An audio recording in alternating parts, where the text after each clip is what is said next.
Vamos a meternos de lleno en un capítulo de la historia que muchos desconocen.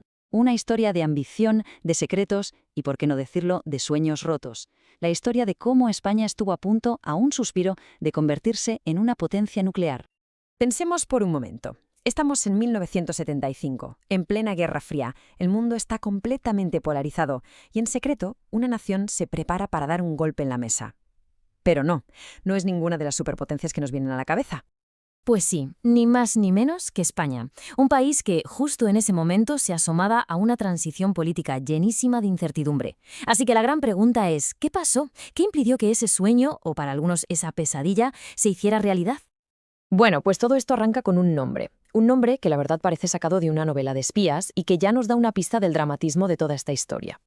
El Proyecto Islero. Vaya nombre, ¿eh?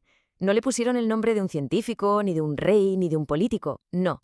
Eligieron el de Islero, el Miura que acabó con la veda de Manolete. Es que es una metáfora perfecta, un proyecto con una fuerza descomunal, grandioso, pero que de alguna manera ya llevaba escrito un final trágico. Vale, pero la pregunta es obvia. ¿Por qué? ¿Por qué un país como la España de la época, que venía de décadas de aislamiento con una economía que empezaba a despegar pero todavía frágil, se mete en un lío tan monumental? La respuesta, en el fondo, es muy sencilla. Buscaba respeto. Es que el contraste era brutal. Por un lado, tenías a España, aislada del mundo, con una economía débil y, como dice la fuente, con un ejército de desfile. Y por otro, veías a las grandes potencias que jugaban en otra liga. ¿Y qué tenían? ¿Armas nucleares? ¿Influencia mundial? ¿Poder de veto? La bomba atómica no era solo un arma, era sobre todo el ticket de entrada para sentarse en la mesa de los que de verdad mandaban. Claro, una idea así no sale de la nada. Detrás había nombres y apellidos. Franco fue quien dio el visto bueno inicial, allá por los años 50, pero el gran impulsor político fue sin duda el almirante Carrero Blanco. Para él era una cuestión de pura dignidad nacional. Y luego estaba la parte técnica, con cerebros como Otero Navascués y por encima de todos Guillermo Velarde, a quien muchos han llamado el Oppenheimer español. Pero ojo, que esto no se quedó en papeles y buenas intenciones, ¿eh? Ni mucho menos. El avance fue real, fue metódico, y para los recursos que había fue sorprendentemente rápido. España empezó a construir pieza a pieza su propio camino hacia la bomba. Todo empezó de forma muy discreta, a finales de los 50, con la excusa de la investigación para energía nuclear de uso civil. Para los 60 ya había reactores experimentales funcionando y científicos formándose. Pero el salto cualitativo llegó en los 70, cuando España consiguió algo clave, su propio uranio. Eso significaba no depender de nadie. Y para 1974, la cosa estaba tan avanzada que ya tenían sobre la mesa los cálculos y diseños para una bomba de 20 kilotones. Y aquí es donde llegamos al dato que lo cambia todo. El dato más impactante. Según los informes de la época, para 1975, a España le faltaba menos de un año para poder ensamblar su primera bomba nuclear. Menos de 12 meses. Lo único que faltaba era la orden política final. Claro que un secreto de este calibre es casi imposible de guardar para siempre. Y las grandes potencias, con Estados Unidos a la cabeza, empezaron a olerse que en España se estaba cociendo algo más que energía para centrales nucleares. De hecho, aquí lo vemos, un informe desclasificado de la CIA que hablaba textualmente del problema de la ambición atómica española. Fijaos en la palabra, problema, no proyecto, no iniciativa, problema. Para Washington, que un país como España, fuera de su control directo, tuviera la bomba, no era una opción, era una amenaza.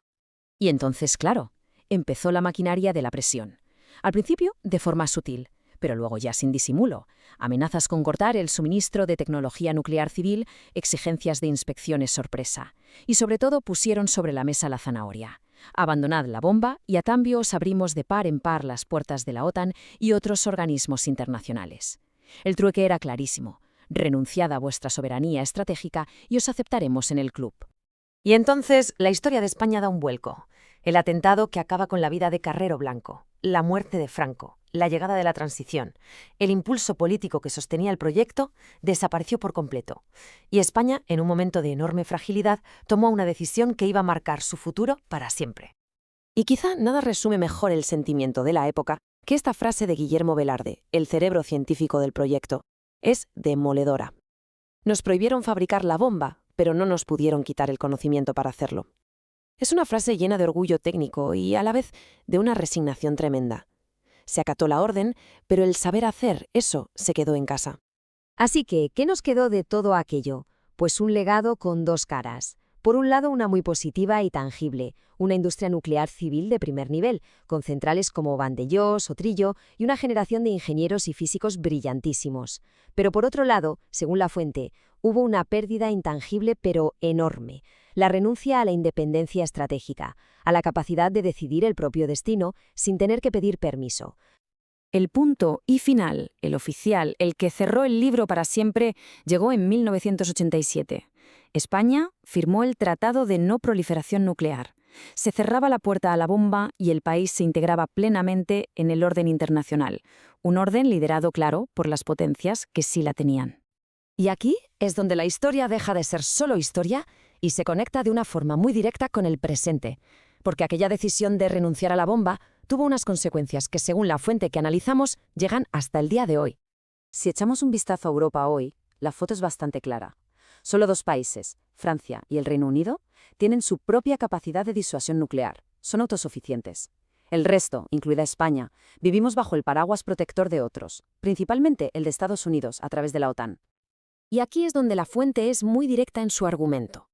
Sostiene que en un mundo que, nos guste o no, respeta la fuerza, renunciar a la bomba significó elegir conscientemente poner nuestra seguridad en manos de otros. Cambiar la autosuficiencia por la comodidad de pertenecer a un club, aceptando, eso sí, sus reglas y su jerarquía. Y todo este viaje por nuestra historia secreta nos deja con una última pregunta. Una reflexión que va mucho más allá de lo militar. ¿Qué es más doloroso? ¿Haber intentado algo grande, un sueño ambicioso, y haber fracasado? ¿O, con el tiempo, haber olvidado cómo soñar en grande? Ahí queda la pregunta, para que cada cual reflexione.